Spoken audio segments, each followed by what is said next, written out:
Le Royaume-Uni a coupé les ponts avec le continent. C'est pas un suicide, mais c'est un choc terrible. C'est un tremblement de terre, un séisme, à mon avis prévisible. Ma conviction, c'est que le Royaume-Uni et les Britanniques ont réagi avec une passion, la passion de la souveraineté. Et la passion a triomphé de la raison. Car l'Europe, depuis la crise, a perdu sa force d'attraction. Les marchés financiers ont été très surpris. D'ailleurs, ce qui s'est passé la semaine d'avant, c'est que les marchés financiers sont montés. Le prix des actions est monté, le CAC 40 est monté. Et même le jour du référendum, le soir, une action comme Barclays, une action très sensible, bien sûr, au Brexit, a grimpé de 2%. Donc les marchés financiers n'ont pas voulu y croire.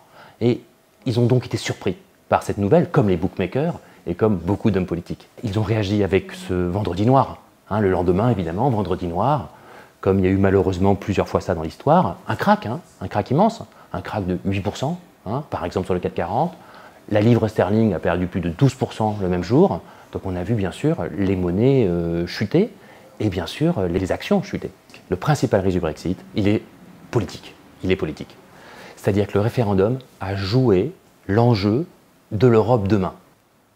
Le mot Brexit, il a été inventé, ça veut dire British, bien sûr, exit, mais il a été inventé en référence au Grexit en 2011, ça veut dire Greek, exit, donc le fait que les Grecs veuillent sortir de l'Union européenne. Alors on a réussi à garder les Grecs dans l'Union européenne, mais on n'a pas réussi à garder la deuxième puissance économique de l'Union européenne au sein de l'Union européenne.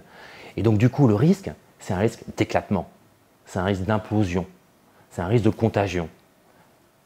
Et c'est une vague d'extrême droite, voire de protectionnisme, qui arrive sur le continent et qui peut faire des dégâts. Alors à court terme et à moyen terme, sur le Royaume-Uni, les Britanniques ont choisi de s'appauvrir. Tout simplement. Depuis 1973, leur adhésion, le PIB par habitant, donc la création de richesse, au Royaume-Uni a été plus importante qu'en Allemagne, a été plus importante qu'en France. Et donc, avec ce référendum, c'est la fin d'une période de 43 ans de prospérité économique. Donc à court et moyen terme, ils vont s'appauvrir, ils vont y perdre. À long terme, tout va dépendre des nouveaux accords commerciaux, bilatéraux, qui vont réussir à établir avec l'Union européenne. Pour la France et pour l'Union européenne, on va souffrir aussi. Alors, moins bien sûr que l'Angleterre, mais souffrir aussi. Il y a beaucoup de chiffres, mais qui évaluent la perte de PIB sur, on va dire, 2 ans, à 0,5% de PIB en moins en France, 0,3 cette année et 0,1 l'année prochaine.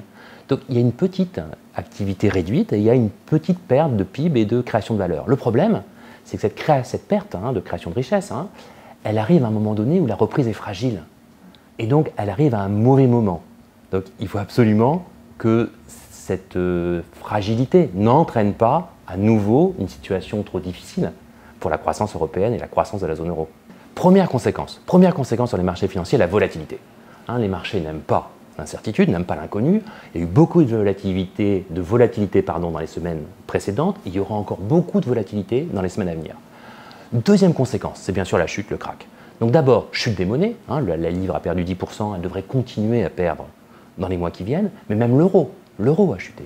Autre crack, bien sûr, les marchés actions. Moins 8% à Tokyo, moins 8% à Paris, ça continue aujourd'hui, les marchés actions chutent.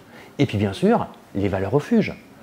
C'est ce qu'on appelle le mouvement de flight to quality, mouvement vers la grande qualité. Les investisseurs achètent des obligations d'État allemandes, ils achètent de l'or, ils achètent du franc suisse. Donc ces valeurs-là remontent.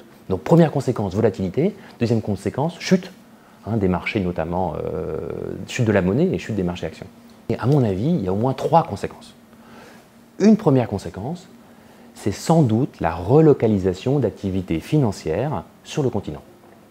Tout simplement parce que les banques basées à Londres, qu'elles soient britanniques, qu'elles soient suisses, qu'elles soient américaines, vont sans doute perdre leur passeport européen qui leur permet de vendre des produits et des services aux entreprises, aux clients européens. Et donc du coup, elles vont devoir relocaliser leur activité ou une partie de leur activité sur le continent. C'est le premier élément. Il y a un deuxième élément plus technique, deuxième conséquence plus technique. C'est au niveau des chambres de compensation. Alors les chambres de compensation, c'est ce qui permet de se payer de l'argent entre banques commerciales de manière centralisée.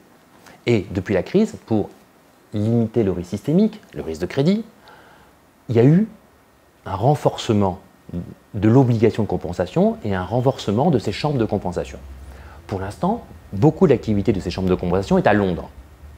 Mais la Banque Centrale Européenne, et sans doute le Conseil européen avec la sortie de l'Union, va décider de demander que ces chambres de compensation soient sur le territoire européen. Et donc du coup, c'est des sommes énormes, puisque c'est toute la compensation entre les banques commerciales, notamment sur les produits dérivés, qui va arriver sur le continent. On parle de 860 milliards qui arriveraient sur le continent. Troisième conséquence, assez rapide, assez immédiate sur le mois de juillet, c'est la question de la bourse de Londres et de la bourse de Francfort.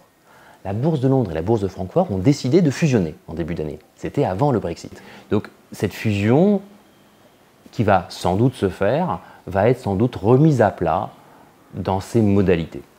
Le véritable enjeu avec ce référendum, c'est plutôt l'Europe face à l'Asie, l'Europe face aux États-Unis. Et là, avec cette sortie du Royaume-Uni, l'Europe a perdu. Maintenant, entre États, bien sûr, il y aura des redistributions d'activités. Et donc, le continent peut récupérer un peu de l'activité londonienne. Et donc, si Paris déroule le tapis rouge, si Paris est assez attractif, en termes de place financière, mais aussi en termes fiscal, en termes de contrat de travail, elle peut tenter d'attirer les investisseurs et pousser les banques à relocaliser, les chambres de compensation, à relocaliser les activités à Paris. Mais cette relocalisation peut se faire aussi à Francfort, au Luxembourg ou à Dublin.